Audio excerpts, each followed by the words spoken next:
అంటే నిజముగా దేవుని కొరకు పెట్టుబడి పెట్టడం అంటే వాళ్ళని కొలగొట్టడం కాదు, డబ్బుని నీ దగ్గర ఉన్న ధనాన్ని కూడా ఇచ్చి అన్యాయపు చరిత్తో ఏం చేసేమన్నాడు? మంచి స్నేహితులను సంపాదించుకో, దేవుని కోసం బలవంతులను సంపాదించు, చెయ్యి. దేవుని పిల్లలారా, అది కొల్లగొట్టడం అంటే, అదండి కొల్లగొట్టడం అంటే. మరి ఈరోజు క్రైస్తవులు ఏ కొల్లగొట్టేవారుగా ఉన్నారు? ఎవరిని కొల్లగొట్టేవారుగా ఉన్నారు? ధనాన్న, ఆస్తులన. చాలా దౌర్భాగ్యమైన పని అది. ఆస్తుల కోసం, ధనం కోసం ప్రజలను ఒకళ్ళు కొల్లగొట్టాలన్న దుష్ట ఆలోచన ఉంటే వాడు శాపగ్రస్తుడు. మర్చిపోకండి, శాపగ్రస్తుడు. యథార్థమైన హృదయంతో దేవుని కొరకు మనుషులను సంపాదించాలి అనుకున్నవాడు యథార్థవంతుడు. మీరు అలాంటి యథార్థవంతులు కావాలి అంటే త్యాగాలు చేయండి, కష్టపడండి దేవుని కోసం.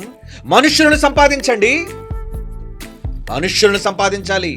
దేవుని కొరకు మనుష్యులను యేసు ఎలాగైతే కొన్నాడో, నువ్వు కూడా నీ మాట, నీ కష్టం, నీ త్యాగం దీనిని పెట్టుబడిగా పెట్టి మనుషులను సంపాదించాలి.